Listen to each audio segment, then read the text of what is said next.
நம் ரத்தத்தில் இருக்கும் நச்சுத்தன்மையை நீக்கி நமக்கு நோய் எதிர்ப்பு சக்தியை அளிக்கின்றது. எனவே இந்த மூலிகைகளை எவ்வாறு உட்கொள்ளலாம் என்பதை பற்றி நம்மிடையே பகிர்ந்து கொள்ள வருகிறார் டாக்டர் கௌதமன் அவர்கள். நம் விடியலை வா நிகழ்ச்சியின் அடுத்த பகுதியாக வரவிருப்பது பல்லாண்டு வாழ்ந்திட. அன்பான கலைஞர் தொலைக்காட்சி நேயர்களுக்கு என்னுடைய இனிமையான காலை வணக்கங்கள். உடலில் ஏற்படுகின்ற அரிப்புகளும் ஒவ்வாமை சம்பந்தப்பட்ட காரணிகளும் இன்றைக்கு நம்முடைய இந்திய நாடு மட்டுமல்ல, உலகத்தில் இருக்கக்கூடிய அனைத்து நாட்டு மக்களையும் மிகப்பெரிய அளவில் பயமுறுத்தக்கூடிய காரணியாக இருக்கிறத பார்க்குறோம். மேலை நாடுகள் பார்க்கும்போது சைனசைட்டிஸ் சம்பந்தப்பட்ட தொந்தரவு, தோலில் ஏற்படுகின்ற ஒவ்வாமை, உணவில் இருக்கக்கூடிய ஒவ்வாமை, செரிமானத்தில் ஏற்படுகின்ற ஒவ்வாமை, ஏன் இன்றைக்கி ஒரு துணி போடுவதில் கூட நிறைய பேருக்கு ஒவ்வாமை ஏற்பட்டு விடுவதை பார்க்க முடிகிறது. நம்ம ஊரில் ஒவ்வாமை சம்பந்தப்பட்ட விஷயங்கள் மிக குறைவாக இருந்தது. ஆனால் சமீப காலத்தில் ஒவ்வாமை சம்பந்தப்பட்ட பிரச்சனைகள் மிக அதிகமாக மாறிவிட்டதை நம்ம பார்க்குறோம். ஒவ்வாமையை நீக்கக்கூடிய, அலர்ஜி சம்பந்தப்பட்ட பிரச்சனைகளை குறைக்கக்கூடிய சீந்தில் கொடி கஷாயம் எப்படி செய்கிறது அப்படிங்கிறத பற்றி தான் இன்றைக்கி நான் உங்களுக்கு காட்ட போகிறேன். இதை செய்ய தேவையான பொருட்கள் 4 பொருட்கள் தான். சீந்தில் கொடி, கடுக்காய், வேப்பமரப்பட்டை மற்றும் சிவப்பு சந்தனம். சில இடங்களில் பார்க்கும்போது தாமரையுடைய அந்த இதழ்களை கூட போடுறத பார்க்குறோம். கிடைத்தா தாமரை இதழ்களை போடலாம், இல்லைனா அவசியம் கிடையாது. திரும்பவும் சொல்கிறேன், சீந்தில் கொடி, கடுக்காய், வேப்ப மரத்துப்பட்டை, சிவப்பு சந்தனம், தேவைப்பட்டால் தாமரையுடைய இதழ்கள். இந்த 5 பொருட்களையும் ஒவ்வொன்றுக்கும் ஒரு 3 கிராம் அளவுக்கு எடுத்து ஒரு 300 மில்லி தண்ணீரில் இட்டு கொதிக்க வைத்து அதை 100 மில்லியாக குறைத்து வடிகட்டி காலை ஒரு வேளை உணவுக்கு முன்பு, இரவு ஒரு வேளை உணவுக்கு முன்பு நம்ம எடுத்துக்கொள்ளும் போது உடலில் மிகப்பெரிய அளவில் நல்ல முன்னேற்றமும் மாற்றமும் ஏற்பட்டு விடுவதை நம்ம பார்க்க முடியும். அர்டிகேரியான்னு சொல்லக்கூடிய ஒரு தோல் நோய், உடம்புல பார்த்திங்கன்னா அங்கங்கே சிவப்பாக கோடு போட்ட மாதிரி வரும். கொஞ்சம் சொரிஞ்சிட்டோன்னா அந்த கோடுகள்லாம் பெருசாக இருக்கும். ஒரு அரை மணி நேரம் படுத்து எழுந்து பார்த்தோன்னா அந்த கோடுகளில் சிறு தழும்புகள் கூட இருக்காது, எல்லாமே மாறி போய்விட்டிருக்கும். எப்படி இது சாத்தியம் அப்படின்னு பார்க்கும்போது அர்டிகேரியான்னு சொல்லக்கூடிய குறிப்பிட்ட வகை தோல் நோயில் இதுதான் மிகப்பெரிய அறிகுறியாக இருக்கிறத பார்க்க முடியும். காலை நேரங்களில் ஏற்படலாம், இரவு நேரங்களில் ஏற்படலாம், ஓய்வு நேரங்களில் ஏற்படுறோம், புதிதாக ஒரு இடத்துக்கு போகிறோம், இல்லை புதிதாக ஒரு துணி போடுறோம், உடனே ஏற்பட்டு விடுவதை பார்க்க முடியும்.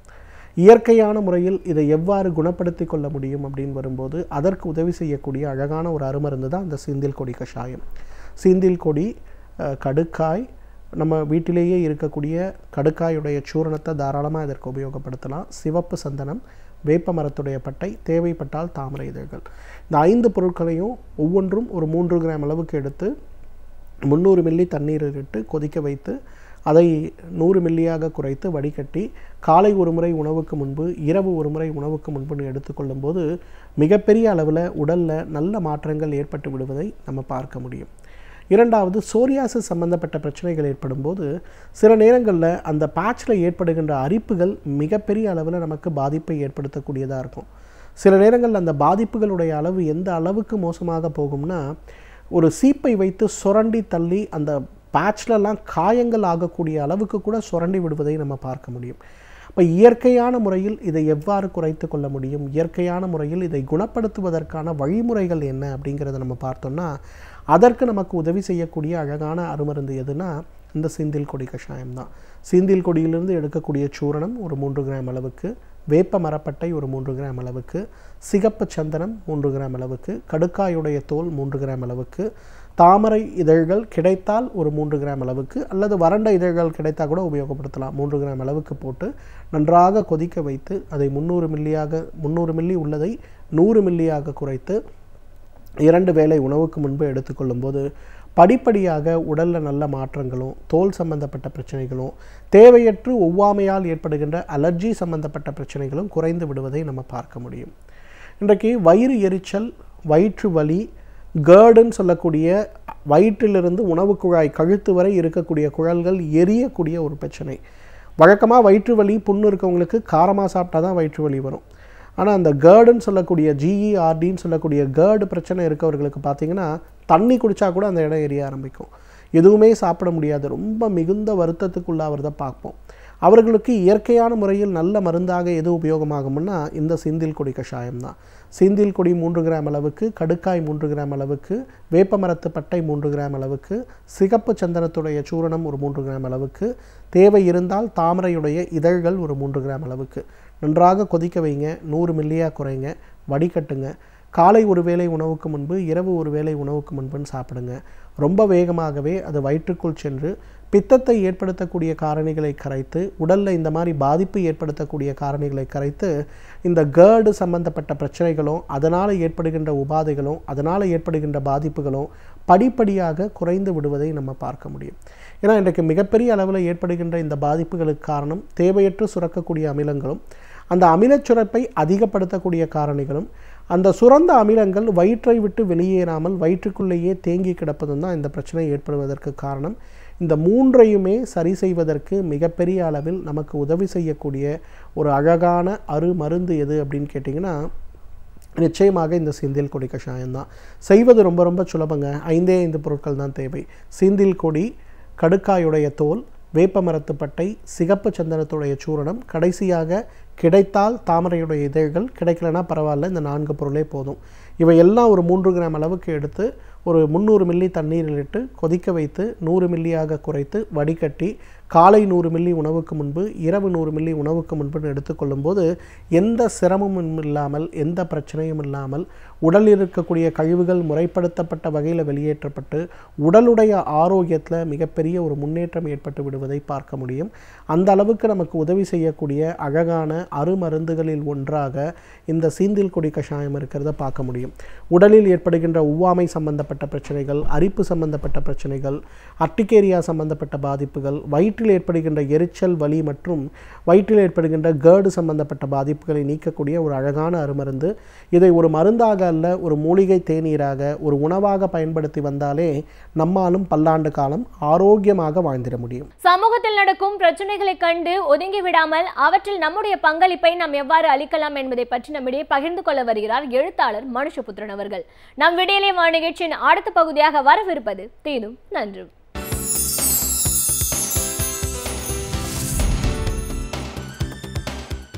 வணக்கம் நண்பர்களே, இன்னும் ஒரு இனிய காலை பொழுதில் தீதும் நன்றும் நிகழ்ச்சியில் உங்களை சந்திப்பதில் மிக்க மகிழ்ச்சி அடைகிறேன். பொதுவாக பிரான்ஸ் நாடு என்பது மாபெரும் மாற்றங்களுக்கு, மக்கள் எழுச்சிகளுக்கு வித்திட்ட ஒரு தேசம். உலக வரலாற்றை படிக்கிற எவரும் பிரெஞ்சு புரட்சியை பற்றி படிக்காமல் இருக்க முடியாது. இன்னும் சொல்லப்போனால் பிரெஞ்சு புரட்சி என்பது உலகத்தில் நடந்த பல புரட்சிகளுக்கு வழிகாட்டிய வித்திட்ட ஒரு புரட்சி என்று சொல்லலாம். அப்படிப்பட்ட ஒரு சூழ்நிலையில்தான் பிரான்சில் பல்வேறு விதமான மக்கள் எழுச்சி போராட்டங்கள் வெவ்வேறு காலகட்டங்களில் நடந்திருக்கின்றன. அவை வரலாற்றின் மிகப்பெரிய ஒரு மகத்தான பக்கங்களாக அவை திகழ்ந்து கொண்டிருக்கின்றன. சமீபத்தில் பிரான்ஸ் மீண்டும் குலுங்கிக் கொண்டிருக்கிறது. ஒரு சர்வாதிகார ஆட்சியை எதிர்த்து மக்கள் போராடுகிறார்களா? இல்லை. ஜனநாயகம் வலுப்பெற்றிருக்கக்கூடிய பிரான்ஸ் போன்ற நாடுகளில் அதற்கு அவசியமில்லை. ஆனால் பிறகு எதற்காக மக்கள் இவ்வளவு தூரம் கிளர்ந்து எழுந்திருக்கிறார்கள்? 1600 இடங்களில் போராட்டங்கள் நடந்து வருவதாக சொல்லப்படுகிறது. லட்சக்கணக்கான மக்கள் இதில் பங்கேற்றிருக்கிறார்கள். என்ன போராட்டம்? எதற்காக போராட்டம்? நாம் எந்த பிரச்சனைக்காக போராடி இருக்க வேண்டுமோ அதுபோன்ற ஒரு பிரச்சனைக்காகத்தான் இன்றைக்கு பிரான்ஸ் மக்கள் போராடி கொண்டிருக்கிறார்கள். பெட்ரோல் டீசல் விலை உயர்வு. சமீபத்தில் பெட்ரோல் டீசல் விலை உயர்வு என்பது 23% பிரான்சில் அதிகரித்தது.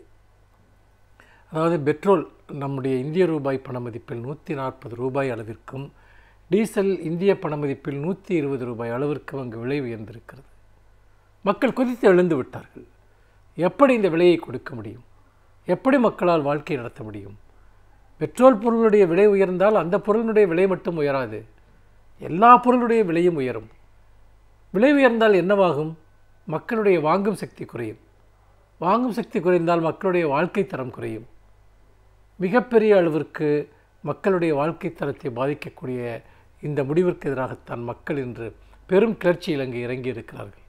பிரான்ஸை குலுங்கி கொண்டிருக்கிறது. அப்படிப்பட்ட ஒரு நிலையில் இதுபோன்ற ஒரு போராட்டங்கள் என்பது நமக்கு கற்றுத்தரக்கூடிய பாடங்கள் என்பது என்ன? அரசு என்ன முடிவை வேண்டுமானாலும் எடுக்கலாம். ஒரு அரசிற்கு பல்வேறு விதமான நோக்கங்கள் இருக்கும். ஆனால் மக்கள்தான் அந்த முடிவு தங்களுக்கு ஓப்பானதா இல்லையா என்பதை முடிவு செய்ய வேண்டும்.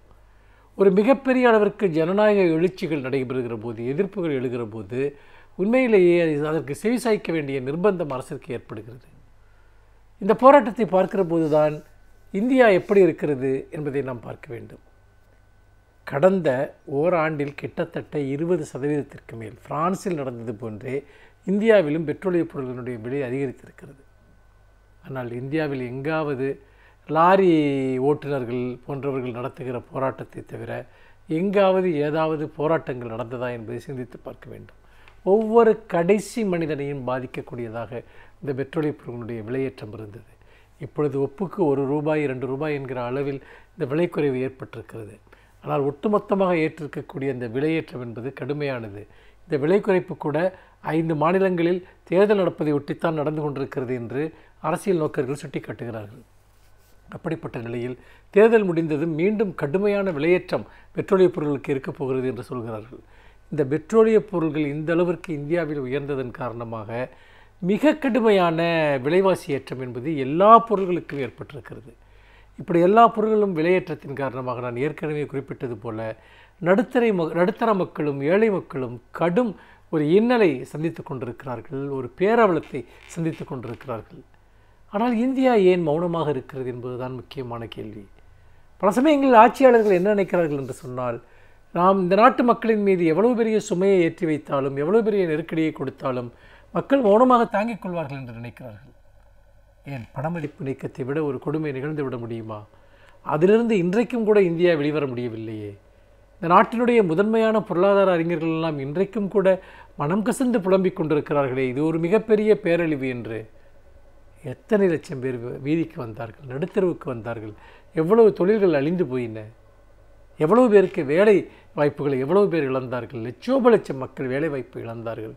உள்நாட்டு பொருளாதார உற்பத்தி பெருமளவிற்கு வீழ்ச்சி அடைந்தது. இவ்வளவு நடந்தும் கூட மக்கள் வங்கிகளில் நீண்ட கியூக்களில் நின்றார்கள், ஏடிஎம் வாசல்களில் நீண்ட கியூக்களில் நின்றார்கள், பொறுமையாக நின்று கொண்டே இருந்தார்கள். ஏன் நாள் முழுக்க கூட கால் கெடுக்க நின்றார்கள். இதை பார்த்தவர்களுக்கெல்லாம் ஒரு மிகப்பெரிய அதிர்ச்சி ஏற்பட்டது. என்னவென்று சொன்னால், ஏன் இந்த மக்களுக்கு கோபமே வராதா? இவ்வளோ பெரிய கொடுமையை அவர்கள் எப்படி மௌனமாக சகித்து கொண்டிருக்கிறார்கள் என்கிற ஒரு கேள்வி என்பது உலகத்தில் வெளியே இருந்து இந்தியாவை பார்த்து கொண்டிருந்த உலக மக்கள் பலருக்கும் ஏற்பட்டது. ஏனென்றால் சமீபத்தில் அந்த பணமதிப்பு நீக்கம் போன்ற ஒரு நடவடிக்கை உலகில் எந்த நாடுகளிலுமே மேற்கொள்ளப்படவில்லை. இத்தனை கோடி பேரை இந்த நாட்டில் கிட்டத்தட்ட 100 கோடி மக்களுக்கு மேற்பட்டவர்களை பாதித்த பிரச்சனை இது. ஆனால் 100 கோடி பேர் பாதிக்கப்பட்டும் கூட ஆயிரக்கணக்கானோர் கூட ஏன் போராட்ட களத்திற்கு வரவில்லை என்பதை நினைக்கிற போதுதான் ஒரு மிகப்பெரிய ஒரு வேதனை, ஒரு மிகப்பெரிய ஒரு துயரம் என்பது இந்திய சமூகத்தை பற்றி ஏற்படுகிறது. அதே போல் இன்னும் எத்தனையோ பிரச்சனைகள். மக்கள் என்ன நினைக்கிறார்கள் என்றால், ஏதாவது ஒரு சமூக பிரிவினர் போராடுகிற போது அது அவர்களுடைய பிரச்சனை என்று நினைக்கிறார்கள். மற்றவர்கள் அந்த பிரச்சனையிலிருந்து விலகிச் செல்கிறார்கள். அல்லது போராடுவதால் என்ன ஆகிவிடும், இன்றைக்கு நமக்கு ஏடிஎம்மில் பணம் கிடைக்கவில்லையா, எப்படியாவது பணம் கிடைத்து விடாதா என்று தான் அன்றைக்கு நினைத்தார்களே ஒழிய, பணம் கிடைக்காது, அவ்வளவு சுலபம் அல்ல, இது நமக்கு இழைக்கப்பட்ட அநீதி, நம்முடைய பணத்தை தர மறுக்கிறார்கள் என்பதை பற்றி அன்றைக்கு அவர்கள் கவலையற்றவர்களாக மக்கள் இருந்தார்கள். இதுதான் தொடர்ச்சியாக மக்கள் விரோத சட்டங்களை இயற்றுவதற்கு ஒரு அரசிற்கு அதிகாரத்தையும் ஆணவத்தையும் அளிக்கிறது என்று சொல்லலாம். அதிகாரம் என்பது உண்மையிலேயே மக்களுடைய இந்த மெத்தனப்போக்கில் இருந்து தான் பிறக்கிறது. அதே போன்றுதான் இந்த பெட்ரோலிய பொருளுடைய விலையேற்றம். இந்த அரசு கொண்டு வந்த பல்வேறு விதமான கொள்கை முடிவுகள் இன்றைக்கு மக்களை மேலும் மேலும் அதலபாதாளத்திற்கு கொண்டு சென்று கொண்டிருக்கின்றன. ஆனால் இந்தியாவில் எங்குமே இந்திய அளவில் தேசிய அளவில் பெரிய கிளர்ச்சிகள் இல்லை, போராட்டங்கள் இல்லை. ஒரு அகிம்சை வழியிலான ஒரு போராட்டங்கள் கூட பெரிய அளவிற்கு வெடிக்கவில்லை. அரசியல் கட்சிகள் தான் போராடி கொண்டிருக்கின்றன. அரசியல் கட்சிகள் சார்ந்து இருக்கக்கூடியவர்கள் தான் போராடுகிறார்கள். பொதுமக்கள் என்ன செய்கிறார்கள்?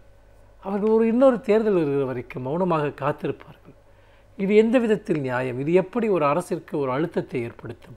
ஒரு அரசிற்கு எப்படி ஒரு விழிப்புணர்ச்சியை ஏற்படுத்தும்?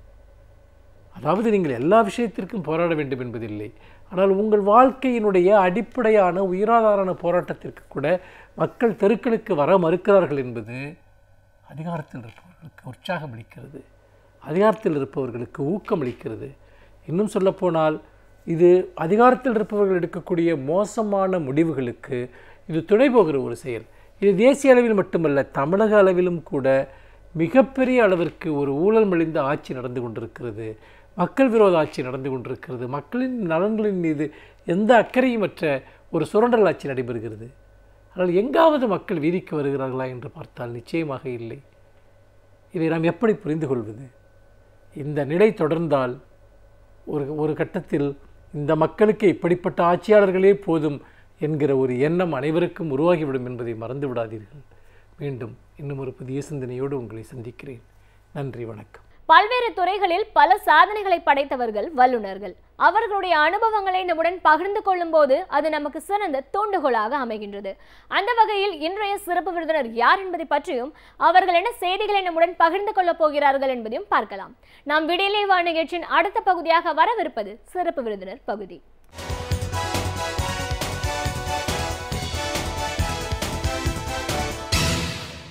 வணக்கம் நேயர்களே, விடியலே வா நிகழ்ச்சியின் சிறப்பு விருந்தினருக்கான நேரம் இது. இன்றைய சிறப்பு விருந்தினர் எம் ஆட்டோ நிறுவனர் திரு மன்சூர் அலி கான். எம் ஆட்டோ, இந்த மக்கள் ஆட்டோ ஒன்று எதனால் உருவாக்கப்பட்டது, எந்த காலகட்டம், இன்றைய சூழலில் ஆட்டோ ஓட்டுநர்கள் சந்திக்கிற பிரச்சனைகள் என்ன, சவால்கள் என்ன, இப்படி பல விஷயங்களை நாம் அவர்கிட்ட கேட்டு தெரிஞ்சுக்கலாம். வணக்கம் சார். வணக்கம். எம் ஆட்டோ, மக்கள் ஆட்டோ நிறுவனராக முதல்ல எங்கள் நிகழ்ச்சிக்கு உங்களை நாங்கள் வரவேற்கிறோம் சார். இன்னைக்கு ஆட்டோ ஓட்டுநர்கள் அப்படின்னு நம்ம பார்க்கும்போது இன்னைக்கு அன்றாட வாழ்க்கையில் ஒரு இன்றியமையாத ஒரு வாகனம் அப்படின்னு சொன்னீங்கன்னா ஒரு காலகட்டத்தில் ஆட்டோ தான் நம்ம சொல்லலாம்.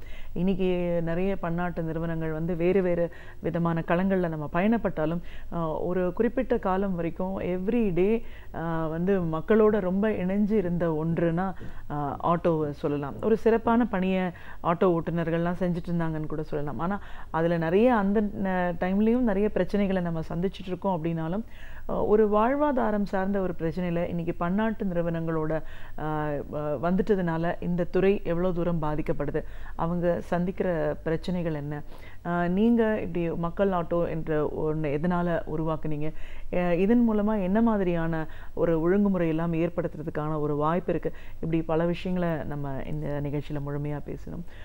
முதல்ல ஆட்டோ அப்படின்ற இந்த ஒரு வாகனம் இந்த மக்களோட எவ்வளோ தூரம் ஒருங்கிணைஞ்சதாக இருக்குது, ஆட்டோ ஓட்டுநர்களுக்கும் ஒரு தனிப்பட்ட காமன் மேன் மக்களுக்குமான ஒரு தொடர்பு பற்றி சொல்லுங்கள்.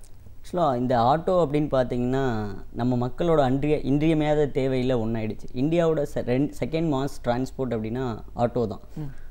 ஒட்டுமொத்தமாக இந்தியாவில் ஒரு 50 லட்சத்துக்கு மேலே ஆட்டோ இருக்கும். சென்னையில் மட்டும் எடுத்துக்கிட்டிங்கன்னா ஒரு 1 லட்சத்துக்கு மேலே ஆட்டோ. அதே மாதிரி தமிழ்நாட்டை எடுத்துக்கிட்டிங்கன்னா 10 லட்சம் ஆட்டோ இருக்குது.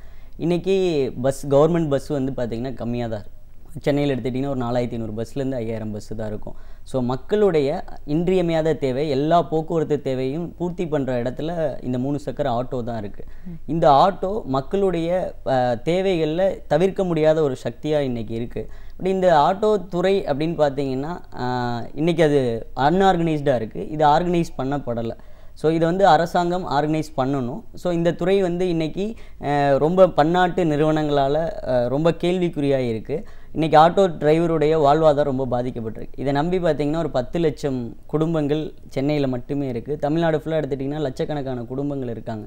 மக்கள் பார்த்திங்க அப்படின்னா அவங்களுடைய தேவைகளுக்காக பயன்படுத்துகிற வாகனங்களில் ஒன்று ஆட்டோ. ஆனால் அந்த ஆட்டோவில் இன்றைக்கி மக்கள் பார்த்திங்கன்னா பாதுகாப்பு இல்லை அப்படின்னு சொல்லிட்டு அந்த ஆட்டோவை பயன்படுத்துகிறத கம்மி பண்ணிட்டாங்க.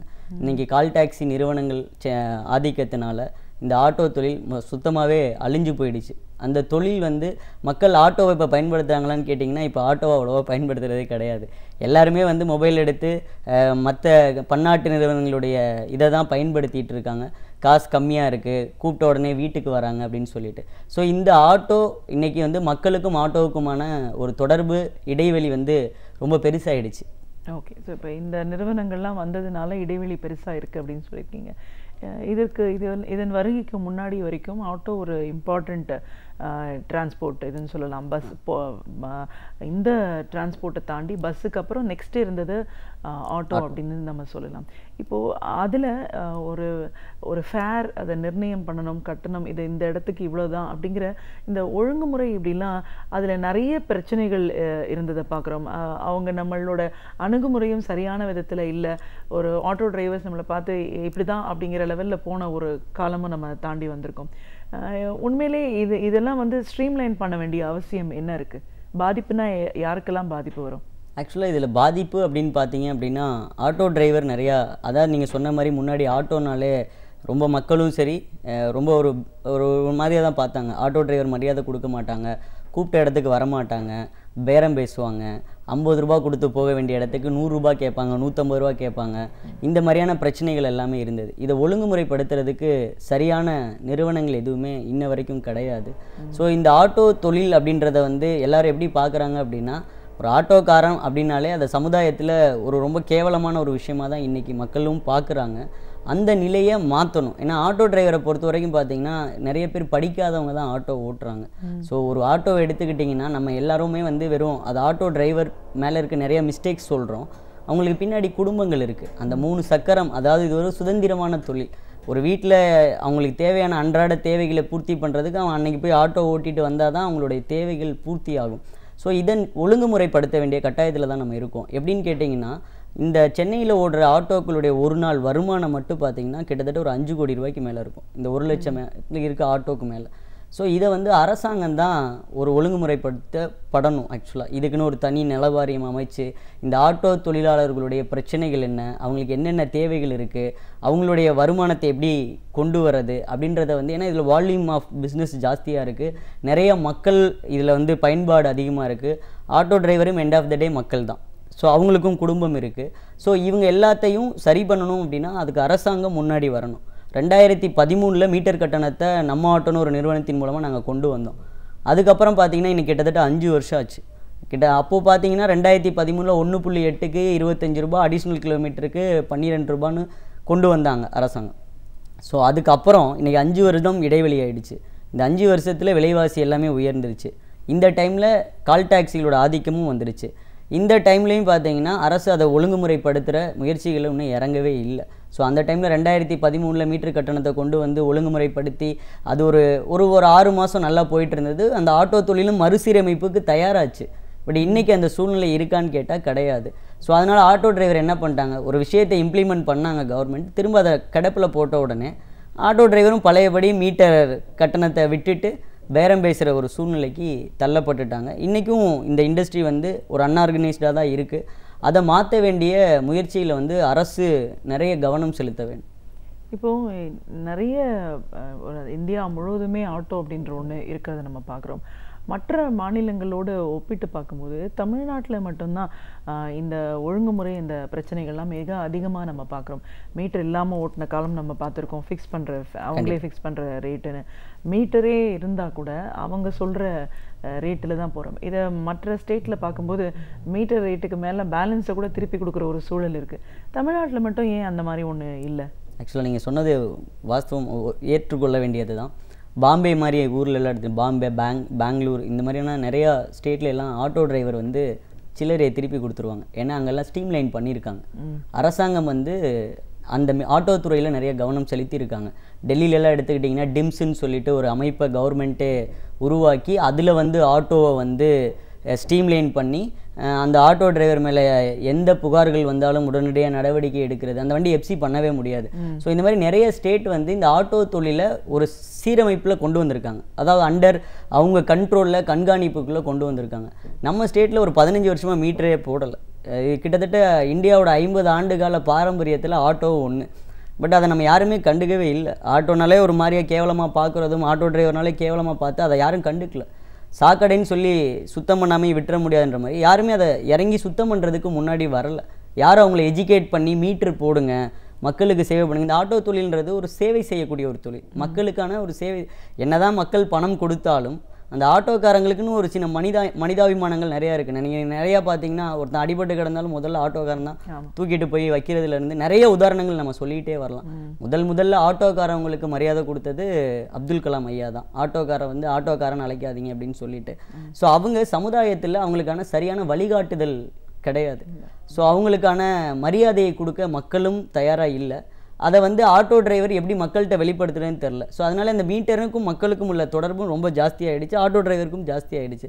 இவங்களும் பேரம் பேசியே பழகிட்டாங்க. 30 நாள் ஒரு மனுஷன் தொடர்ந்து ஒரு விஷயத்தை பண்ணால் எப்படி பழகிடுவானோ, 15 வருஷமாக மீட்டரே போட்டு ஓட்டாத ஆட்டோ டிரைவர்கிட்ட போய் நீங்கள் மீட்டருனா அந்த மீட்டரே இருக்காது ஆட்டோவில்.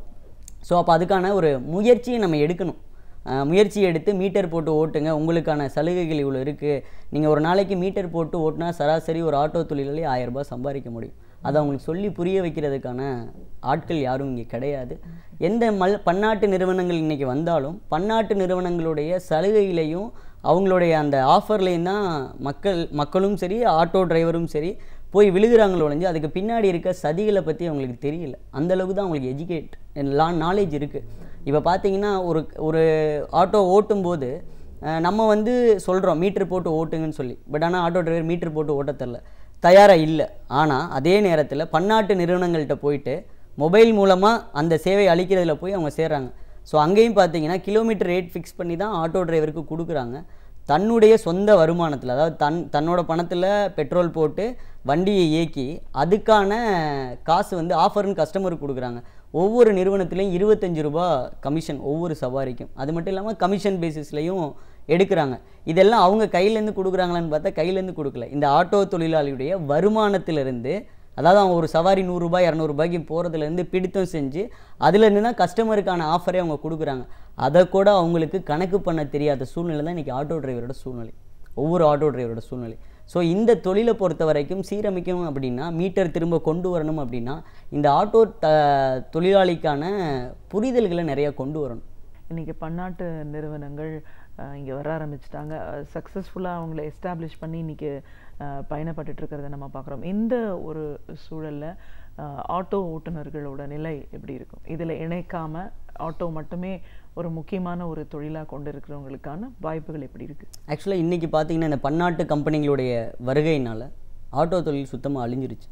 இன்றைக்கி அந்த பன்னாட்டு கம்பெனிகள் 2 கம்பெனிகளோட ஆதிக்கத்தில் தான் ஒட்டுமொத்த ஆட்டோ துறையோடைய வளர்ச்சியும் தடுக்கப்பட்டிருக்கு. என்ன காரணம்னு கேட்டிங்கன்னா 1,00,000 ஆட்டோவில் அந்த 2 நிறுவனங்கள்டையுமே குறைஞ்சது பார்த்திங்கன்னா ஒரு 5000லேருந்து 10,000 ஆட்டோக்கள் தான் இருக்கும். அதில் டெய்லி சவாரிக்குன்னு வர்றது பார்த்திங்கன்னா ஒரு 1000 வண்டி தான் ஆன்லைனுக்கு வந்து சவாரி பார்ப்பாங்க. ஸோ இந்த 10,000 வண்டிகள் இதில் ஒரு 1000-2000 வண்டிக்கு தான் சவாரி கொடுப்பாங்க. மக்கள் மனசில் எப்படி கொண்டு வந்துட்டாங்கன்னா, ஆட்டோ வேணுனாலும் சரி டாக்ஸி வேணுனாலும் சரி இந்த 2 கம்பெனி தான் இருக்குன்ற மாதிரி கொண்டு வந்துட்டாங்க. மிச்சம் இருக்க இந்த 90,000 தொழிலாளிகளுடைய வாழ்க்கை இன்றைக்கி கேள்விக்குறி ஆகிடுச்சு. மொபைல் ஆன் பண்ணால் தான் இன்றைக்கி சவாரின்ற நிலைமையை கொண்டு வந்துட்டாங்க. இந்த 2 பன்னாட்டு கம்பெனிகளையும் ஆட்டோ டிரைவர்களை அடிமையாக்கிட்டாங்க. அவங்களுக்கான தொழில் அப்படின்னா இந்த 2 பேர்கிட்ட யார்கிட்டையாவது ஒருத்தர்கிட்ட இருந்தால் மட்டும்தான் இன்றைக்கி வருமானம்ன்றதை இந்த 2 நிறுவனங்களும் கொண்டு வந்துட்டாங்க. இது எப்படி கொண்டு வந்தாங்கன்னா, ஆரம்பத்தில் அவங்களுக்கு சலுகைகளையும் ஆட்டோ டிரைவருக்கு வந்து இன்சென்டிவ், கமிஷனு, மொபைல் ஃப்ரீயாக கொடுக்குறது, இந்த மாதிரி எல்லாத்தையும் கொடுத்து அதுக்கான காசையும் அவங்க திருப்பி வசூல் பண்ணிட்டாங்க. இதை வந்து அறியாத ஆட்டோ ஓட்டுநர்கள் தங்களுடைய ஒட்டுமொத்த ஆட்டோ இண்டஸ்ட்ரியை இன்றைக்கி போய் அடமானம் வச்சுட்டாங்க. ஸோ இவங்க ஒரு 5000 பேர் 10,000 போய் செய்த தவறுனால இன்றைக்கி ஒட்டுமொத்தமான ஆட்டோ துறையும் அழிவுக்கு தள்ளப்பட்டுள்ளது. இதிலிருந்து இவங்களை மறுசீரமைப்பு கொண்டு வந்து காப்பாற்றணும் அப்படின்னா அதுக்கு வேறு யாருமே தேவையில்லை, அரசாங்கத்துடைய ஒத்துழைப்பு தேவை. 2வது ஆட்டோ டிரைவர்கள் வந்து நியாயமாக சரியாக நடத்துகிற நிறுவனங்களை நோக்கி அவங்க செல்லணும். ஏன்னா இன்றைக்கி டெக்னாலஜி வளர்ந்துருச்சு, மக்களுடைய தேவைகளும் அதிகமாகிடுச்சு. இன்றைக்கி இந்த டெக்னாலஜியோட வளர்ச்சியை வந்து நம்ம கட்டுப்படுத்தவே முடியாது.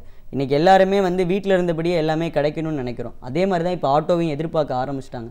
ஸோ அந்த இடத்துல ஆட்டோ டிரைவர்கள் டெக்னாலஜிக்கு தகுந்த மாதிரி மாறிக்கணும். தங்களுடைய வாழ்க்கை இன்றைக்கி எந்த அளவுக்கு கேள்விக்குறியாக்கப்பட்டிருக்கு இந்த பன்னாட்டு நிறுவனங்களான்றதை அவங்க சிந்திச்சு பார்க்கணும். ஒவ்வொரு ஆட்டோ டிரைவரும் இந்த பன்னாட்டு நிறுவனங்களில் ஓட்டிகிட்டு இருக்க ஆட்டோ டிரைவர் தன்னுடைய மொபைலில் போயிட்டு அவங்களுடைய அக்கௌண்ட்ஸில் பார்த்தாங்கன்னா அவங்க ஓட்டி இது வரைக்கும் அவங்க சம்பாதிச்சிருக்காங்களான்னு பார்த்தாங்கன்னா சம்பாதிச்சிருக்கவே மாட்டாங்க.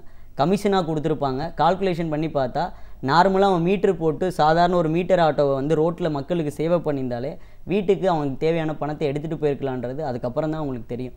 ஸோ ஆட்டோ டிரைவருக்கான புரிதல்கள் ரொம்ப கம்மியாக இருக்குது. இந்த பன்னாட்டு நிறுவனங்களை சரி கட்டணும் அப்படின்னா ஆட்டோ டிரைவர்களுடைய ஒத்துழைப்பு ரொம்ப தேவை.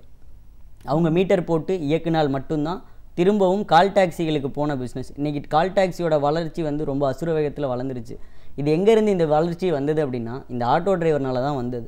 இந்த ஆட்டோ டிரைவர் மீட்ரு போட்டு மக்களுக்கு சேவை கொடுத்துருந்தாங்க அப்படின்னா மக்கள் யாருமே டாக்ஸிக்கு போயிருக்க மாட்டாங்க. டாக்ஸிக்கு போகிறவங்கள நம்ம தடுக்க முடியாது, ஏசியில் பயணம் பண்ணுறவங்கள. பட் ஆனால் நிறைய மக்கள் ஆட்டோவை தான் பயன்படுத்திகிட்டு இருந்தாங்க. இந்த மீட்டருன்ற ஒரு விஷயம் இல்லை, ஆட்டோ டிரைவர்கிட்ட போனாலே நம்ம பேரம் பேசணும், அவங்ககிட்ட சண்டை போடணும், மல்லு கட்டணும் அப்படின்ற சூழ்நிலையினால தான் மொபைல் எடுத்து புக் பண்ணி டாக்ஸிக்கு மாறிட்டாங்க. ஸோ இங்கேருந்து போன பிஸ்னஸை திரும்ப எடுத்துகிட்டு வரணும். ஏன்னா 1,00,000 ஆட்டோவோட வால்யூம் எங்கே இருக்குது? நம்பர் ஆஃப் ஆட்டோஸ் 1,00,000 இருக்குது. கால் டாக்ஸி எடுத்துக்கிட்டிங்கன்னா சென்னையில் மொத்தமாகவே 15,000 20,000 டாக்ஸி தான் இருக்குது. ஒரு 20,000 கால் டாக்ஸி 1,00,000 தொழிலாளிகளுடைய வியாபாரத்தை வந்து டாமினேட் பண்ண முடியுமா அப்படின்னா இன்றைக்கி பண்ணிடுச்சு. அதுக்கு காரணம் யார்? ஆட்டோ தொழிலாளர்கள் தான் காரணம். அவங்க சரியாக இருந்திருந்தாங்கன்னா இன்றைக்கி இந்த பன்னாட்டு கம்பெனிகளுக்கு வந்து வேலையே கிடையாது. நம்ம ஆட்டோ டிரைவர்கிட்ட இருக்க பிரச்சனை என்னென்னா, ஒருத்தன் ஃப்ரீயாக ஒன்று தரான் அப்படின்னு சொன்னால் உடனே அங்கே போய் சேர்ந்துடுறது, சேர்ந்து அவங்களுக்கு அடிமையாகிறது. ஸோ அதுக்கு அவங்க அது பழக்கப்பட்டுட்டாங்க அப்படின்னா அதுலேருந்து வெளியவே வர முடியாது. அவங்களும் அடிமையாகி இருக்க ஒட்டுமொத்த தொழிலையும் இன்றைக்கி அடிமைப்படுத்திட்டாங்க. அதுலேருந்து ஒரு பெரிய மாற்றத்தை கொண்டு வரணும் அப்படின்னா அதற்கான நிறைய முயற்சிகள் ஆட்டோ டிரைவர்கள் தான் செய்யணும். இப்போது நீங்கள் வந்து மக்கள் ஆட்டோ அப்படின்னு ஒன்று நிறுவியிருக்கீங்க 2013 அப்படிங்கும்போது, அந்த காலகட்டத்தில் இப்படி ஒன்று உருவாக்குறதுக்கான ஒரு தேவை ஏன் ஏற்பட்டுச்சு? இதன் மூலமாக என்ன மாதிரியான ஒரு பெனிஃபிட்ஸ் கொடுக்க முடிஞ்சிச்சு? ஆட்டோ 2013 ஆக்சுவலாக எனக்கும் ஆட்டோ துறைக்கும் சம்மந்தம் இல்லை. ஆக்சுவலாக நான் கணினி துறையில் இருந்தேன். ஸோ 2013 என்னுடைய நண்பர்கள்லாம் சேர்ந்து இந்த ஆட்டோ இண்டஸ்ட்ரியை ஸ்ட்ரீம்லைன் பண்ணலாம் அப்படின்னு சொல்லிட்டு ப்ராஜெக்ட் சொன்னாங்க. ஸோ அப்போ நான் அந்த கம்பெனியை நம்ம ஆட்டோன்னு ஒரு நிறுவனத்தை நாங்கள் தொடங்குகிறோம். மீட்டர் இல்லாத காலகட்டத்தில் பூனைக்கு யார் மணி கட்டுறது அப்படின்றதுல சரி நம்ம தான் செஞ்சு பார்ப்போமே என்ன தான் வருதுன்னு சொல்லிட்டு நம்ம ஆட்டோன்ற ஒரு நிறுவனத்தை நம்ம தொடங்கினோம். தொடங்கி மக்கள் மத்தியில் நல்ல வரவேற்பு வந்தது. மீட்டர்ன்ற ஒரு விஷயத்தை மக்கள் வரவேற்றாங்க, மீடியா வரவேற்றது. ஸோ அந்த டைமில் வந்து மீட்டருடைய தேவை என்ன இருக்குது, எவ்வளோ இம்பார்ட்டன்ஸ் இருக்குன்றத ஆட்டோ டிரைவர்களும் புரிஞ்சுக்கிட்டு நிறைய ஆட்டோ ஓட்டுநர்கள் வந்து ஜாயின் பண்ணாங்க.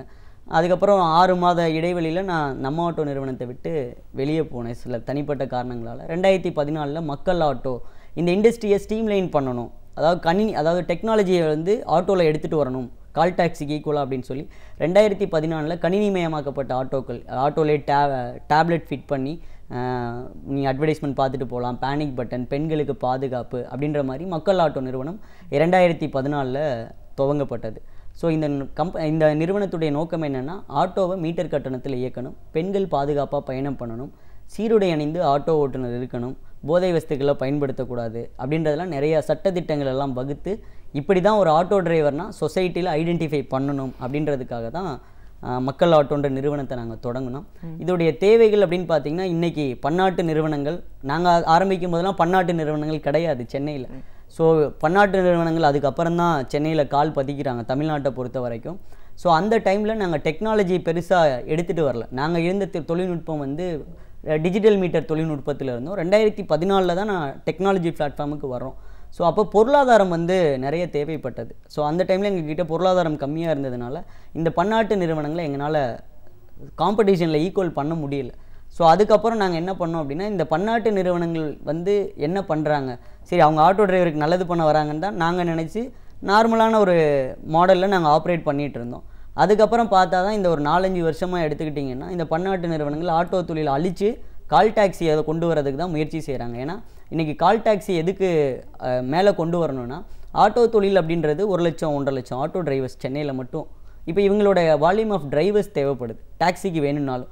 ஸோ அப்போது இந்த ஆட்டோவை அழிக்கணும், அழிச்சா தான் டாக்ஸி தொழில் வளர்க்க முடியும். இந்த ஆட்டோ டிரைவர்லாம் ஒரு பன்னாட்டு நிறுவனம் மட்டும் 3000 ஆட்டோ ஓட்டுநர் இதுவரை டாக்ஸி டிரைவராக கன்வெர்ட் பண்ணியிருக்காங்க.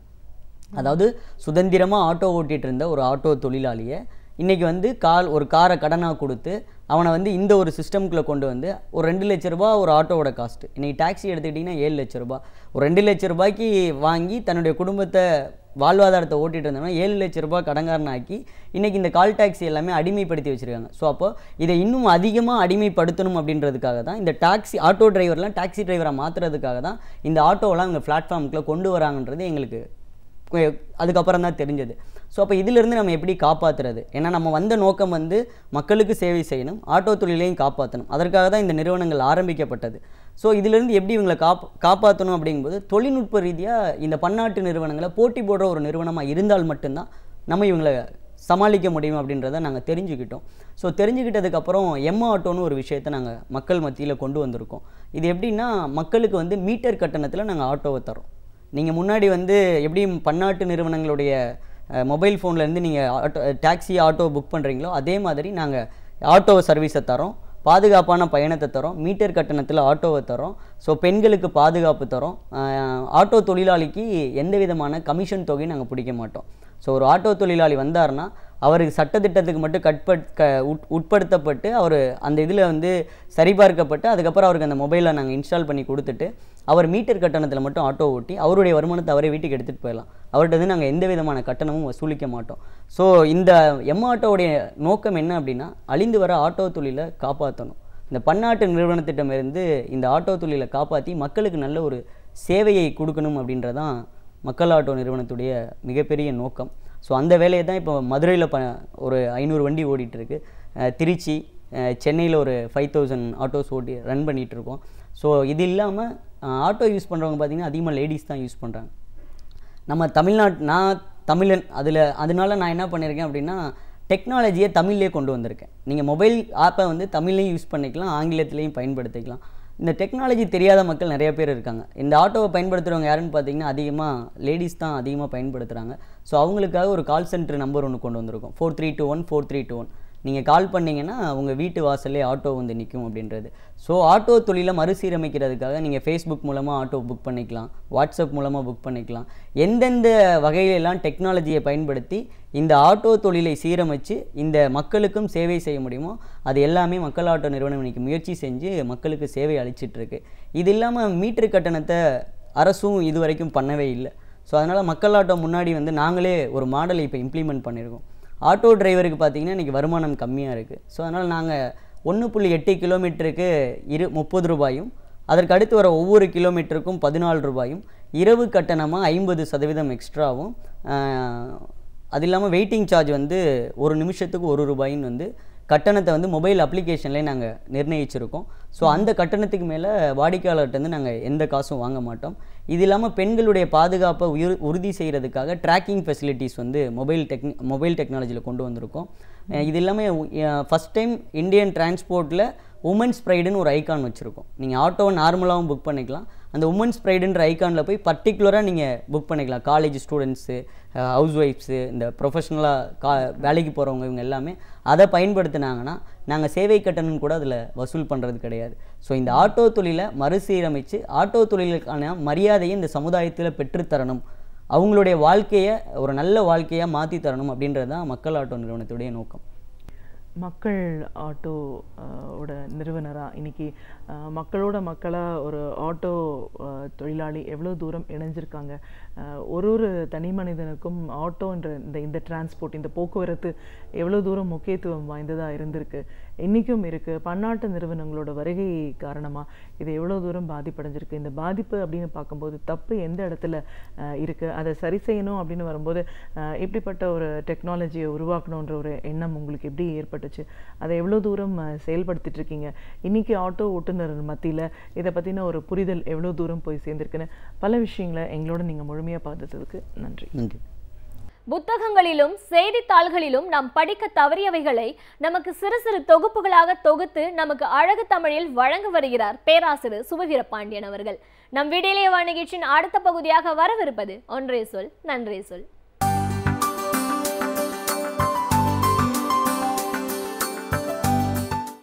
அனைவருக்கும் என் அன்பு வணக்கம்.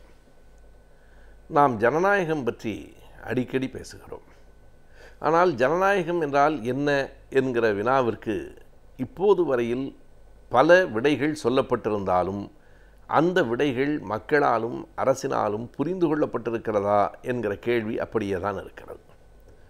ஜனநாயகம் என்பதற்கான பொதுவான புரிதல் எப்படி இருக்கிறது என்றால், ஒரு நாட்டில் இருக்கிற மக்களில் பெரும்பான்மையானவர்கள் எதை ஆதரிக்கிறார்களோ, எந்த மொழியை பேசுகிறார்களோ, எதை விரும்புகிறார்களோ அதை அரசு கொடுப்பது தான் ஜனநாயகம். நாடாளுமன்றத்திலும் சட்டமன்றத்திலும் ஒரு தீர்மானம் நிறைவேற வேண்டுமென்றால் அது ஒரு மனதாகத்தான் நிறைவேற வேண்டும் என்பதல்ல, பெரும்பான்மையினர் எதனை ஆதரிக்கிறார்களோ அது சட்டமாக ஆகும். எனவே பெரும்பான்மை மக்களின் விருப்பம், நாடாளுமன்றத்தில் பெரும்பான்மை உறுப்பினர்களினுடைய ஆதரவு, இதுதான் ஜனநாயகம் என்பதாக நாம் புரிந்து வைத்துக் கொண்டிருக்கிறோம். இது முற்றிலும் ஜனநாயகத்திற்கு எதிரானது. பெரும்பான்மையானவர்கள் ஆதரிப்பதற்கு டெமோக்ரஸி என்ற ஆங்கிலத்தில் பெயர் இல்லை, மெஜாரிட்டேரியனிசம் என்று பெயர். மெஜாரிட்டி என்றால் பெரும்பான்மை, மைனாரிட்டி என்றால் சிறுபான்மை. மெஜாரிட்டேரியனிசம் என்று அதற்கு ஒரு சொல்லையே அவர்கள் வைத்திருக்கிறார்கள். இது ஒரு பெரும்பான்மையினரினுடைய வாதம், இது ஜனநாயகம் அல்ல. அப்படியானால் எது ஜனநாயகம்? ஜனநாயகத்துக்கு அடிப்படையாக 4 கூறுகள் இருக்கின்றன என்று நாம் கருதலாம். முதலில் சமத்துவம், இரண்டாவதாக கூட்டு முயற்சி அல்லது கூட்டு அதிகாரம், கூட்டு பொறுப்பு. மூன்றாவதாக அந்த ஜனநாயகத்தினுடைய அடிப்படையான ஒரு தன்மை என்பது அதிகார பகிர்வு. பிறகு இறுதியில் அதற்கான ஒரு முக்கியமான ஒரு பங்கு இருக்கிறது, அது சிறுபான்மையினரையும் கணக்கில் கொள்வது. இதில் இன்னொரு செய்தியையும் நாம் சேர்த்து கொள்ளலாம். இந்த கூட்டு பொறுப்புக்கு அடுத்ததாக ஒரு பன்மைத்துவம் என்பதும் ஜனநாயகத்தினுடைய அங்கம்தான். இதனை இப்படி நாம் வரையறுக்கலாம்: சமத்துவம், கூட்டு பொறுப்பு, பன்மைத்துவம், சிறுபான்மையினரின் குரலை கேட்கிற அந்த பண்பு, இதுதான் ஜனநாயகம். சமத்துவம் இல்லை என்றால் அந்த நாடு ஜனநாயக நாடே இல்லை. ஜனநாயக நாடு என்று அறிவித்துக் கொள்ளுகிற எல்லா நாடுகளினுடைய அரசமைப்பு சட்டங்களும் சட்டத்திற்கு முன் அனைவரும் சமம் என்று தான் சொல்லுகின்றன. அதுதான் அடிப்படை. அது நடைமுறையில் இருக்கிறதா இல்லையா என்பது அடுத்தது.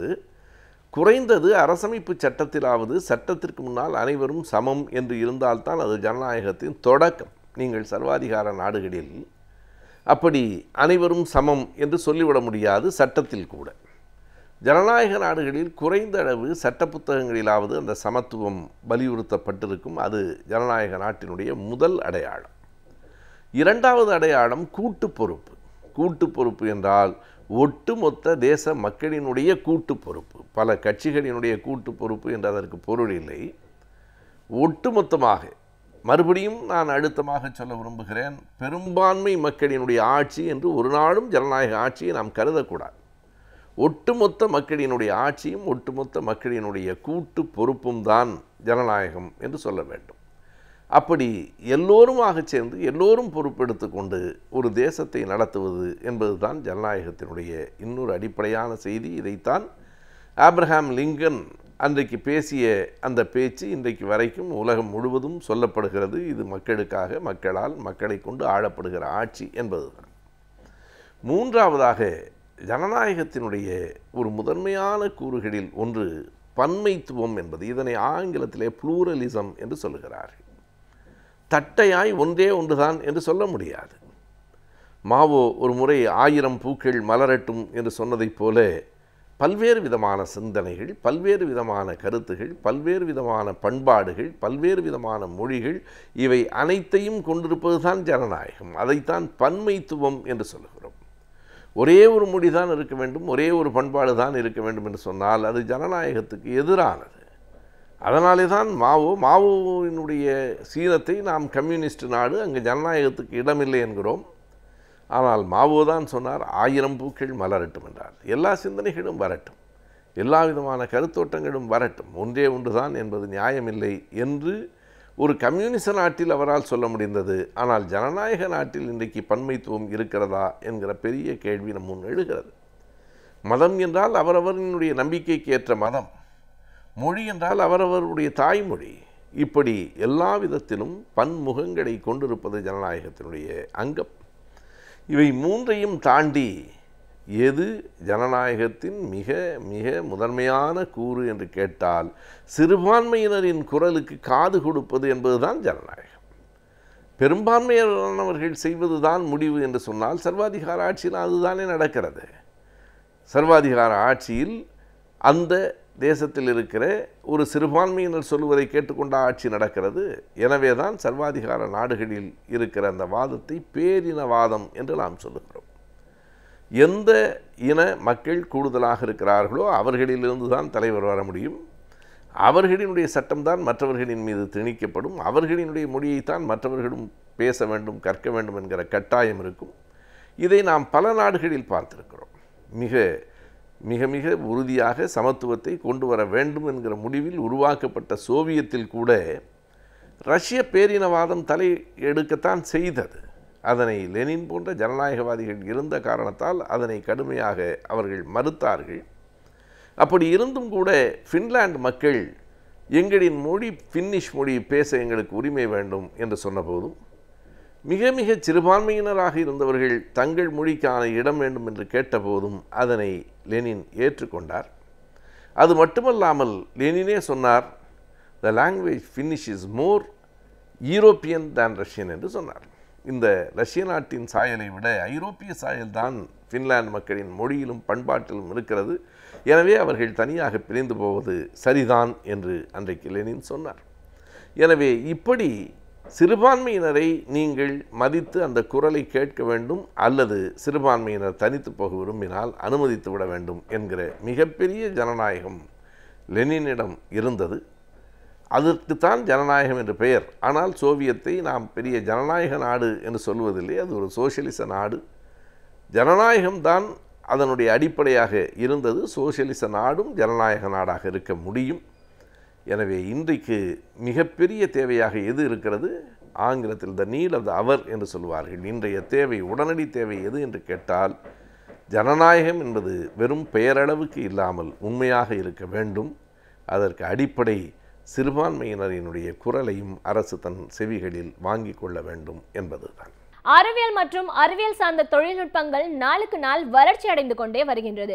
எனவே இவற்றை பற்றி இன்றைய அறிவியல் மற்றும் தொழில்நுட்பம் பகுதியில் பார்க்கலாம். நம் விடியலை வா நிகழ்ச்சியில் அடுத்து வரவிருப்பது ஆலோசனை நேரம்.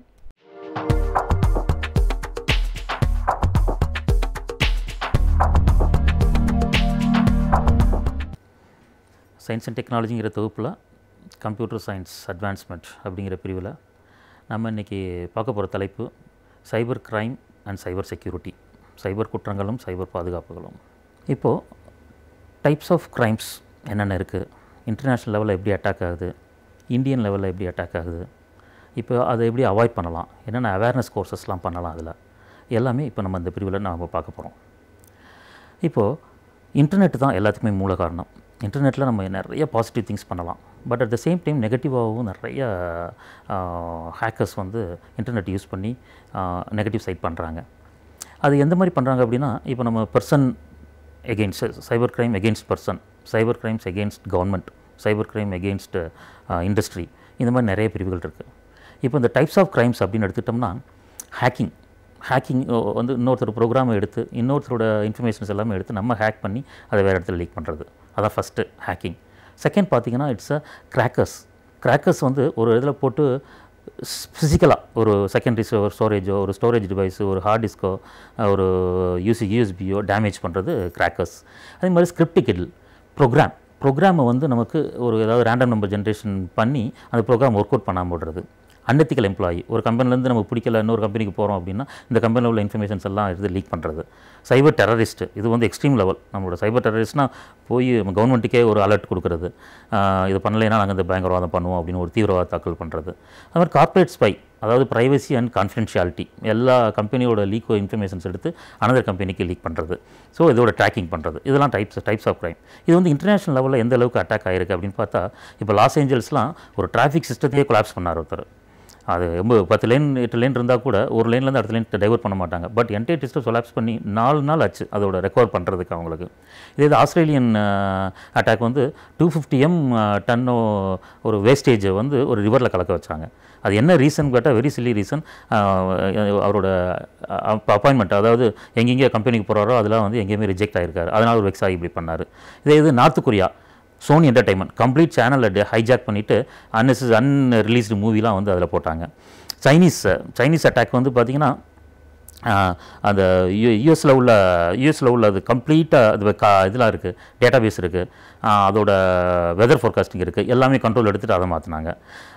இப்போ இது காரில் வந்து யூஎஸ் இன்னொன்று பார்த்திங்கன்னா கார் இருக்குது, காரில் வந்து சிப் யூஸ் பண்ணுறாங்க. சிப்பு வந்து பாசிட்டிவ் தான். ஸோ அந்த பாசிட்டிவாக பண்ணுறதுக்கு வந்து அதே சிப்பை ஒரு இன்னொரு ஹேக்கர் கையில் கிடச்சாங்கன்னா இப்போ நம்மளோட பிரேக்கு, நம்மளோட ஆக்சிலேட்டரு, ஸ்பீடு எல்லாம் கம்ப்ளீட்டாக வந்து அவரோட ஹேக்கர் கையில் போச்சுன்னா ஏதாவது ஆக்சிடென்ட் ஆகிறதுக்கு அந்த மாதிரிலாம் பண்ணாங்க. போர்லாண்டில் வந்து ஏரோப்ளைன் ஹேக்கிங் கம்ப்ளீட்டாக எடுத்து ஏதோ ஒரு அடுத்த சிக்னல் கிடைக்காதுன்னா ஒரு இடத்துல இறக்கி விட்டாங்க. ராயல் பேங்க் ஆஃப் ஸ்காட்லாண்டில் வந்து ஒரு நம்பர் 1 பேங்க்கு, அதிலே பார்த்தீங்கன்னா 12 hours அந்த ஏடிஎம்மில் அட்டாக் பண்ணால் எதுவும் ஒர்க் பண்ணாமல் விடுவாங்க. அது மாதிரி எம்பிஏ அப்ளிகேஷன் ட்ராக்கிங் ஒரு இது பண்ணி ஹார்வர்ட் யூனிவர்சிட்டிலே வந்து நிறைய பேர் அதனால் ரிஜெக்ட் பண்ணாங்க. ஸோ இப்போ நம்ம இந்தியா லெவலில் பார்த்திங்கன்னா இந்த அளவுக்கு பெரிய அளவு தாக்கம் கிடையாது. பட் பர்சன்ஸ் வைஸ் இப்போ ஒரு பர்சன் வந்து ஒரு சைபர் ப்ரொஃபைலிங் எல்லாமே போட்டுறாங்க. அதனால் அதுலேருந்து ஒரு பர்சன் மேலே பிடிக்கல, இல்லைன்னா ஒரு செக்ஷுவல் ஹராஸ்மெண்ட்ஸ் இந்த மாதிரிலாம் நிறைய நடந்துகிட்ருக்கு இந்தியாவில். இப்போ 25 கோடி மக்கள் வந்து இந்தியாவில் வந்து கம்ப்யூட்டர் யூஸ் பண்ணுறாங்க. அதில் வந்து 4.20 கோடி மக்கள் வந்து சைபர் கிரைம்னால் அஃபெக்ட் ஆகுறாங்க. அதாவது ஒரு ஆல்மோஸ்ட் ஒரு 5ல் ஒரு பகுதி வந்து ஆட்டோமேட்டிக்காக அதில் அஃபெக்ட் ஆகுறாங்க. பட் இன்னொரு புள்ளியில் என்ன சொல்லுதுன்னா 72,000 கம்ப்ளைண்ட்ஸ் வந்து 2004லேருந்து 2014 வரை 10 வருஷத்துக்கு கம்ப்ளைண்ட் புக் ஆகிருக்கு. அதனால் இப்போ ஆன் ஆவரேஜாக பார்த்தீங்கன்னா 6,000 கம்ப்ளைண்ட் ஒரு வருஷத்துக்கு. பட் இன்னொரு சர்வே என்ன சொல்லுதுன்னா 14,000 கம்ப்ளைண்ட் வந்து ஒரு மாதத்துலேயே நடக்குது. ஸோ 14,000 கம்ப்ளைண்ட் ஒரு மாதத்தில் நடக்கும்போது 1,80,000 கம்ப்ளைண்ட் இருக்குது. அந்த நேரத்தில் 6,000 கம்ப்ளைண்ட் தான் நம்ம புக் பண்ணுறோம். ஸோ இதுக்கு என்னென்னா அவேர்னஸ் தேவை. ஸோ அது அவேர்னஸ் இருந்துச்சுன்னா இந்த மாதிரி கம்ப்ளைண்ட்லாம் ஈஸியாக புக் பண்ணிடுவோம். ஸோ நம்ம எஜுகேஷன் சிஸ்டமே முதல்ல கொஞ்சம் நிறைய மாற்றணும். இப்போ ஒரு சின்ன ஒரு கோர்சஸ் இருக்குன்னா ஒரு 100 நாள் ஒரு கோர்ஸ் பண்ணி அந்த ஹேக்கிங் கோர்ஸ் நடத்துவோம். பட் இதே இது யூஎஸ்லேயோ யூகேலேயோ பார்த்தீங்கன்னா 2 இயர்ஸ் நடத்துவாங்க. ஸோ என்ன கொஸ்டின் என்ன ஆன்சர் அது மட்டும் தான் இங்கே பண்ணுறோம். ப்ராக்டிக்கலாக யூஸ் பண்ண மாட்டோம். அதனால் மாற்றணும். சர்டிஃபைட் எத்திக்கல் ஹேக்கிங் அந்த மாதிரி கோர்சஸ்லாம் இருக்குது. இப்போ ஹேக்கர்ஸ் வந்து பார்த்திங்கன்னா நம்மளோட விட அவங்க நிறைய நாலேஜபிளாக இருப்பாங்க. இப்போ நம்ம ஒரு ப்ரோக்ராம் எழுதுகிறோம், அதை வந்து நம்மளோட ஐடியா, அந்த ஐடியாவை ஹேக் பண்ணி அதை எப்படி ஒர்க் பண்ணாமல் இருக்கிறது அப்படிங்கிறத திங்க் பண்ணும்போது நம்ம இந்த மாதிரி கோர்சஸ்லாம் நிறைய பண்ணால் தான் அதோட லூப் ஹோல்ஸ்லாம் நமக்கு தெரியும். இப்போ பெங்களூரில் பார்த்தீங்கன்னா cyber crime first cyber crime police station இருக்குது. இப்போ மகளிர் காவல் நிலையம் இருக்கிற மாதிரி சைபர் கிரைம் போலீஸ் ஸ்டேஷன்ஸ் இருக்குது. அதுக்கப்புறம் ஒரு 4-5 இடத்துல தான் சைபர் கிரைம் போலீஸ் ஸ்டேஷன்ஸ் தனியாக இருக்குது. ஸோ இந்த மாதிரிலாம் அதிகமாக கொண்டு வரணும். இப்போது நமக்கு விமன் இப்போ இன்றைக்கி வந்து பெண்கள் தினம், பெண்கள் நாட்டின் கண்கள் அப்படின்னு சொல்கிறோம். ஸோ இந்த விமன் வந்து நமக்கு நிறைய ஹராஸ்மெண்ட்ஸு, செக்ஸுவல் ஹராஸ்மெண்ட்ஸு அந்த மாதிரி நிறைய குற்றங்கள் வந்து சைபர் குற்றங்கள் வந்து விமனுக்கு பெண்களுக்கு எதிர்மாக தான் நிறைய நடந்துகிட்டு இருக்குது. இப்போ அந்த இது வந்து சமூகத்தை நம்ம குற்றம் சொன்னாலுமே நம்ம பெண்களும் அதுக்கு, இப்போ நம்ம மக்களும் அதுக்கு ஒரு காரணம் தான். இப்போ பார்த்திங்கன்னா இப்போ ஃபேஸ்புக் ப்ரொஃபைல் இருக்குது. அதில் ஒரு டேட் ஆஃப் பர்த்து, நம்ம நேமு, நம்மளோட பேரண்ட்ஸ் நேமு, நம்மளோட பிரதர்ஸ் நேமு, சிஸ்டர்ஸ் நேமு, நம்ம எங்கே படித்தோம், யூஜி எங்கே பண்ணோம், பிஜி எங்கே பண்ணோம், எங்கே ஃபஸ்ட்டு எம்ப்ளாய்மெண்ட் பண்ணோம், நேற்று எங்கே போனோம், இன்றைக்கி எங்கே போனோம், நாளைக்கு எங்கே, இது எல்லா டீட்டெயில்ஸ் இருக்கும்போது ஒரு ஹேக்கர்ஸ் வரும்போது அவங்களுக்கு பெரிய பெரிய ரிசர்ச்லாம் பண்ண வேண்டிய அவசியமே இல்லை. ஆட்டோமேட்டிக்காகவே அவங்க ஈஸியாக அதில் வந்து ஒரு போனாங்களே நம்மளோட டீட்டெயில்ஸ் ஃபுல்லாக அது பண்ணி ஹேக் பண்ணுறதுக்கு சான்சஸ் இருக்குது. ஸோ இப்போ வந்து உமன்ஸ் வந்து கம்ப்ளைண்ட் கொடுக்கணும். இப்போ நிறைய கம்ப்ளைண்ட்ஸ், இப்போ முதல்ல சொன்ன மாதிரி 6,000 கம்ப்ளைண்ட் தான் அங்கே வந்திருக்கு. ஆனால் 1,80,000 கம்ப்ளைண்ட் இருக்குது 1 இயருக்கு. அப்படிங்கும்போது நீங்கள் ஆட்டோமேட்டிக்காக வந்து கம்ப்ளைண்ட் நிறைய கொடுக்கணும். கம்ப்ளைண்ட் கொடுக்குறதுக்கு வந்து ஃபஸ்ட்டு போகாமல் இருக்கலாம். இப்போ கேர்ள்ஸ்னால ஃபஸ்ட்டு போகாமல் இருக்கலாம். பேரண்ட்ஸ் போய் ஃபஸ்ட்டு அதை ஃபோட்டோ எடுத்து பண்ணலாம். அந்த ஃபோட்டோ எடுத்து பண்ணும்போது கொடுத்துட்டு திரும்ப எப்போ தேவைப்படுதோ அப்போ போய் நீங்கள் அது பார்க்கலாம். ஸோ இப்போ நம்ம எப்படிலாம் அவாய்ட் பண்ணலாம் சைபர் செக்யூரிட்டி யூஸ் பண்ணி அப்படின்னு பார்க்கும்போது, இப்போ பார்த்தீங்கன்னா இப்போ யூஎஸ்பி இருக்குது, நம்ம சிடி இருக்குது நிறையா. இப்போ யூஎஸ்பிலாம் பார்த்தீங்கன்னா ஒரு 64 கிலோபைட் 120 கிலோபைட் சின்ன அதெல்லாம் எடுத்து எல்லா இன்ஃபர்மேஷன் எடுத்து நம்ம லாக்கர்லேயே போட்டு வைக்கலாம் அந்த யூஎஸ்பியை. அது மாதிரி நமக்கு வந்து கிரெடிட் கார்டு வந்து நமக்கு ஒரு சிவிவி நம்பர்னு கேட்பாங்க. அதெல்லாம் நம்ம அவாய்ட் பண்ணிடணும். அன்னெசரி. இப்போ ஒரு 4 பேர் இருக்கோம், 5,000 நம்பர் நம்ம ஹாய் சொல்ல மாட்டோம். பட் நம்ம ஃபேஸ்புக்கில் பார்த்தீங்கன்னா எல்லாருமே அந்த மியூச்சுவல் ஃபண்ட்ஸில் வந்து எல்லாருக்குமே நம்ம இன்ட்ரோடியூஸ் ஆகிட்டு இருக்கோம். அதெல்லாம் நம்ம அவாய்ட் பண்ணலாம். இப்போ அதே மாதிரி பாஸ்வேர்டு ரொம்ப ரொம்ப இம்பார்ட்டன்ட். இது பாஸ்வேர்டு தான். பாஸ்வேர்ட் செக்கிங் வந்து நம்ம இப்போ ஜெயபால் ராஜா என்னோட பேர், இப்போ ஒவ்வொன்றுக்கும் இப்போ ஜேங்கிற இடத்துல நம்ம ஒரு எக்ஸ்க்ளமேட்டரி மார்க்கு, இப்போ ஈங்கிற இடத்துல எக்ஸ்பிளமெண்ட் மார்க்கு, அது மாதிரி ஒய்ங்கிறது கொஸ்டின் மார்க், இதை கொஸ்டின் மார்க் கொடுக்கலாம். அது மாதிரி ஆர்ஏ அப்படியே வைக்கலாம். ஸோ ஒரு டாலர் போடலாம். ஸோ இதெல்லாம் காம்பினேஷன்ஸ் பண்ணி பார்த்தா உங்களுக்கு பாஸ்வேர்ட் செக்கிங்கிறது யாருமே ஈஸியாக டேஸ்ட் அவுட் பண்ண முடியாது. அது மாதிரி நம்ம ஃப்ரெண்ட்ஸ்னு சொல்லிட்டு இன்றைக்கி பாஸ்வேர்ட் சொல்லியிருப்போம். பட் 4 பேர் அதே ஃப்ரெண்டு வந்து நமக்கு இதாகலாம். அப்போ நம்ம பாஸ்வேர்டு மாற்றலாம். பட் என்னென்னா அவன் எனிமி ஆனால் கூட வந்து நமக்கு வந்து பாஸ்வேர்டு வந்து எப்படி நம்ம வைப்போம் அப்படிங்கிற ஐடியா வந்து அவங்களுக்கு இருக்குது. ஸோ இந்த மாதிரி நமக்கு எல்லாமே பாஸ்வேர்டு செக்கிங்கில் இருந்து கிரெடிட் கார்டில் இருந்து நம்மளோட செக்யூரபிள் லைஃப் நமக்கு நல்லா போகிறதுக்கு நம்ம பாசிட்டிவாக இன்டர்நெட்டை ஒர்க் பண்ணோம்னா நிறைய பாசிட்டிவ் லைஃப்பில் நமக்கு அச்சீவ் பண்ணலாம். இதுதான் வந்து நம்ம சைபர் செக்யூரிட்டி அண்ட் சைபர் கிரைமோட சாராம்சம். அடுத்த வாரம் இதே மாதிரி ஒரு கம்ப்யூட்டர் சயின்ஸ் டாப்பிக்கில் நம்ம அடுத்த வாரம் பார்க்கலாம். நன்றி. இன்றைய காலகட்டத்தில் நம் பூமியானது நாளுக்கு நாள் மாசுபடைந்து கொண்டே வருகிறது. எனவே நம் பூமியை எவ்வாறு தூய்மையாக வைத்துக் கொள்ளலாம் என்பதை பற்றியும், நம் சுற்றுச்சூழலை எவ்வாறு பாதுகாக்கலாம் என்பதை பற்றியும் நம்மிடையே பகிர்ந்து கொள்ள வருகிறார் டாக்டர் வின்சென்ட் அவர்கள். நம் விடியலை நிகழ்ச்சி நிறைவு பகுதியாக வரவிருப்பது சுற்றுச்சூழல்.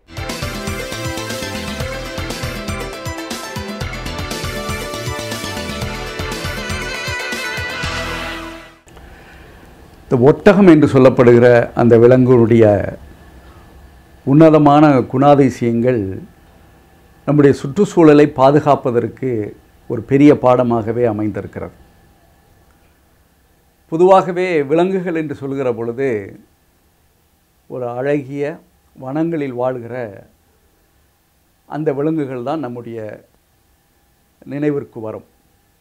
ஆனால் ஒட்டகத்தினுடைய வாழ்க்கை முறை மற்ற விலங்குகளிலிருந்து சற்றே இன்னும் சொல்ல வேண்டும் என்றால் மிக பெரிய அளவில் மாறுபட்டது என்று சொல்லலாம். அது வாழ்கிற இடத்தை வைத்தே நாம் அதனுடைய சவால்களை நாம் சொல்லிவிடலாம். ஏனென்றால் ஒட்டகம் வாழ்வதற்கு சரியான இடம் என்று சொல்வது என்னவென்றால் பாலைவனம்.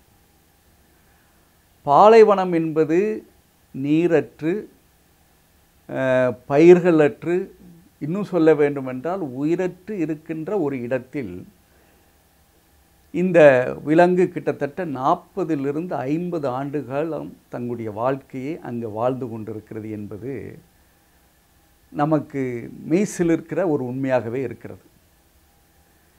ஏனென்றால் ஒரு பாலைவனத்தில் 1 மணி நேரம் கூட நம்மால் வாழ முடியாத அந்த சூழ்நிலையில் கிட்டத்தட்ட ஒரு 50 ஆண்டு காலம் அது அங்கே எந்த அளவிற்கு வாழ்ந்து கொண்டிருக்கிறது என்பதை நாம் சுற்றுச்சூழல் ரீதியாக பார்க்கிற பொழுது ஒரு அதிசயமாகத்தான் இருக்கிறது.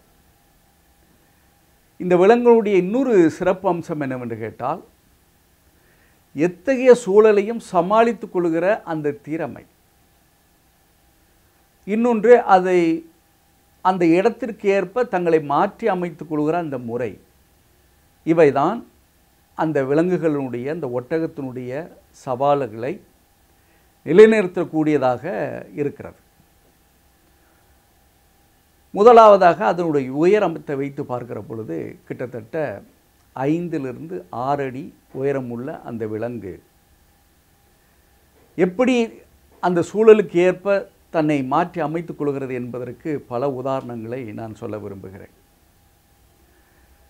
ஒருபுறம் அதனுடைய உடலமைப்பு, இன்னொரு முறை அதனுடைய ஃபிசியாலஜி என்று சொல்வார்களே, உடல் ரீதியாக இருக்கிற அந்த மாற்றங்களை ஏற்படுத்தி கொள்கிற ஒரு விஷயம். பொதுவாகவே பாலைவனங்களில் நீர் கிடைப்பதில்லை. ஆனால் இந்த ஒட்டகங்கள் அந்த நீரை மட்டும் சார்ந்திருப்பதும் இல்லை, அதற்கு ஏற்ப தங்களுடைய உடல் அமைப்பை மாற்றிக்கொள்கிறது. ஒரு ஒட்டகம் தொடர்ந்து கிட்டத்தட்ட 1 மாதங்கள் கூட நீர் அருந்தாமல் தன்னுடைய வாழ்க்கையை நடத்தி கொள்ளும். ஆனால் நீர் கிடைக்கின்ற அந்த நேரத்தில் அவற்றை சேகரித்து வைத்துக் கொள்கிற அந்த முறை அதற்கு இருக்கிறது. ஆனால் இதனுடைய அந்த உடல் அமைப்புமே ஒரு அதிசயமாகத்தான் இருக்கிறது. ஏனென்றால் முதலாவதாக அதனுடைய இரத்தத்தை எடுத்துக்கொள்வோம். நம்முடைய இரத்தம் இன்றைக்கு உள்ள சூழலுக்கு ஏற்ப மாறக்கூடியது. ஏனென்றால் நாம் இப்பொழுது தண்ணீர் தாகம் நமக்கு எடுக்கிறது என்று எடுத்துக்கொண்டால் அதில் நம்முடைய இரத்தத்தில் ஏதோ மாற்றம் ஏற்பட்டிருக்கு என்பதை சுட்டி காட்டுவதற்காக தாகம் என்ற ஒரு உணர்வு நமக்கு வருவதனால் நீரை அருந்துகிறோம்.